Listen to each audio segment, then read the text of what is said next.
This week we take a look at McHenry's annual Poetry Slam, the up-and-coming freshman campus vice principal after the retirement of Terry Fitzgibbons, and the McHenry's new charity food drive. All of that and more on the Warrior Weekly.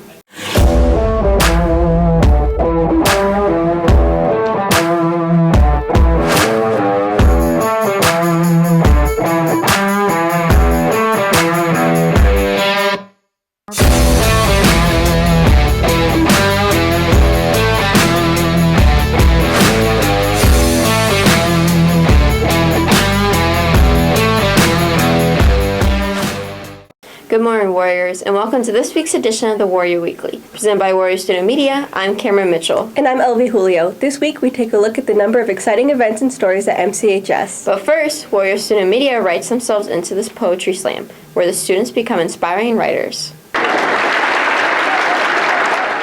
On Friday, February 7th, the English department hosted MCHS's annual Poetry Slam, giving sophomores the full creative library to write and express their own pieces of literature in front of an audience.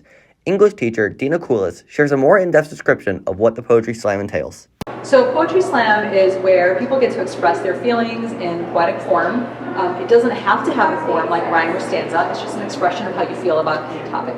I love hearing what kids have to say about how they're feeling about any topic, and I love the variety of topics. We have any number of poems about video games, about social media, and then about real emotional issues that kids are experiencing, whether it's at home or at school. Big variety of things. Poetry Slam winner Sarah Zawede elaborates on her experience and how participating in this event has impacted her positively. I really enjoyed the Poetry Slam. I liked hearing what other people had to say because you see them every day and you don't really know what's going on behind their heads. You have like a preconceived notion of who they are, and seeing all these thoughts that remain largely untold, it was very enlightening to say the least. And I think that was the best part of the Poetry Slam. It was hearing other people.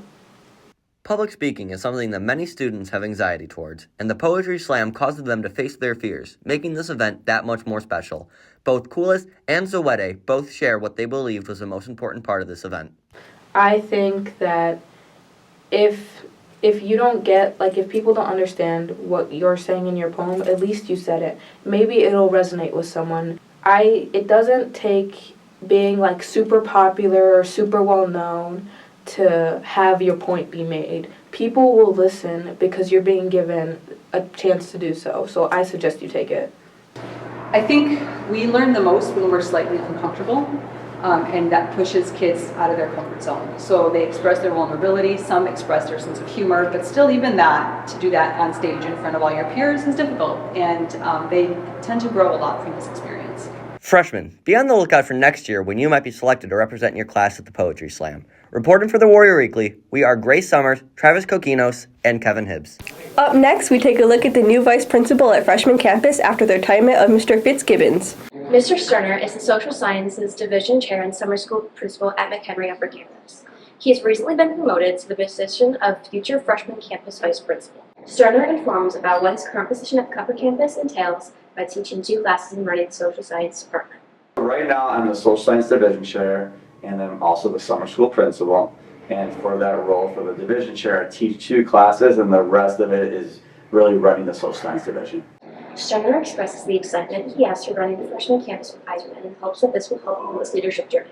I'm super excited. I'm really excited for the new role. For me personally, this is kind of the next step in my leadership journey. But more importantly, I think that everything at the freshman campus is going really well right now, and I'm looking forward to being part of that culture and that campus over there. And I'm looking forward to also working with Mr. Eiserman and continuing the good things that are happening and hopefully make it even better every single year. Sterner sheds light on how the process of his promotion went and how many rounds of interviews and seeking feedback from those who have been in the position before, reaching out to those who have seemed to help him get to where he is today.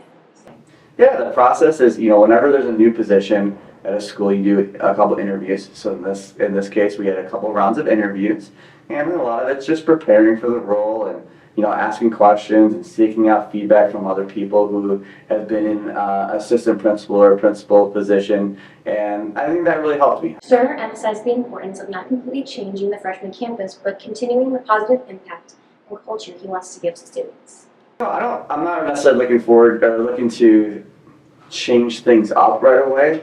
I don't think that's my role. I think my role is to come in here, continue the strong culture that's at the freshman campus, and then support staff and students as much as possible. Being here for 17 years, Sterner feels that if the school is his school, and he has a lot of pride and passion and wants to bring that to the freshman campus. I just really love McHenry. You know, I've been here for 17 years, and although I didn't go to school here, I feel like this is my school, right? And I have a lot of pride and passion in how we do at McHenry, and I'm looking forward to hopefully helping McHenry, you know, achieve more than it ever has in the past. I just think it's exciting. You know, it's just exciting to have a new role and new challenges. Now with that comes some stress and some different time commitments, but ultimately, like, you know, I'm grateful for this opportunity. I'm grateful to work at McHenry High School, and then this is just another step in a positive direction. Congratulations to Sterner on becoming the freshman campus new vice principal. Reporting for the Warrior Weekly, we are Sarah Slanning, Haley Downey, and Fiona Ting. Next, let's turn to the weatherman Noah Atwater to get the latest update on how this week will look. Noah, over to you. Thank you, Cameron. Good morning, Warriors. I'm Noah Atwater, your local weatherman, and this is this week's weather forecast, looking at snow, clouds, and cold weather. Starting off with today, we're looking at cloudy skies and cooler air with 26 degrees looking upon us. Sadly, snow is upon us, expecting a drop to 26 degrees and 3 to 6 inches, being expected to make sure to have shovels and snow brushes ready. And still snow on Thursday, but a drastic drop in 8 degrees, expecting less than an inch of snow. Thankfully, Friday, looking at no snow, cloudy weather, and an increase from 18 to 23 degrees. Saturday, starting off our weekend with an increase by 8 degrees, still expecting snow with an expected inches of 2 to 3. And that's the weather for the week. Have an amazing day, Warriors. Back to you, LV. Thanks, Noah. Lastly, we dive deeper into MCHS new charity food drive. Over the course of January, LASSO, our school's Latin American student organization, hosted a food drive to restock the shelves at YFC. YFC is located near the freshman campus and is a place for low-income families to get food. LASSO Vice President Angelina Ruiz explains how this food drive started and how it's going to benefit the community. So the reason we started the food drive was because I interned with the YFC actually, and so during my internship I found that they have their own food drive, and families who would go and get food from there, they would not have enough food. First, we did have to reach out to the YFC, so I went and talked to them. I said, hey, is this okay if we do this? Would you like to do this? Students donated canned vegetables, dry pasta, and tea to their aims last month. LASSO President Lydia Ortiz goes more in depth on how this food drive began and what LASSO is doing behind the scenes. We had to basically create spreadsheets both for the freshman campus and upper campus, figuring out like what teachers have aims, what teachers don't. I think it helps the community because it's, you know, feeding kids in need and families in need. This food drive was set up in a way to benefit everybody in the McHenry County community. LASSO Club Advisor Otto Corzo explains his support for LASSO and their goals for next year's food drive. It's scheduling, right? With the limited time that I have to meet with the LASSO members that are engaged in putting this all together. If they want to do it, then I will help, you know, connect the dots, make sure that it could come to fruition. And if they want to go in a different direction, I would support that as well. Mrs. Santoni's aim was the winner of this year's food drive. They collected over 100 non-perishable items to donate to YFC. For winning this year, they won a donut and hot chocolate party at LASSO's expense. As a total, MCHS collected over 300 items to donate. If you wish to contribute to things like this in the future, talk to your club advisors and stay tuned in to Warrior Student Media. Reporting for the Warrior Weekly were Lily Adams, Cadence Hendricks, Bryson Delacheca, and Iker Pena. That's all for today's show. Be sure to follow the Warrior Weekly on all social media platforms, including X, Insta, and TikTok. For Karen Mitchell and all Warrior Student Media, I'm LV Julio. Have a wonderful week, Warriors.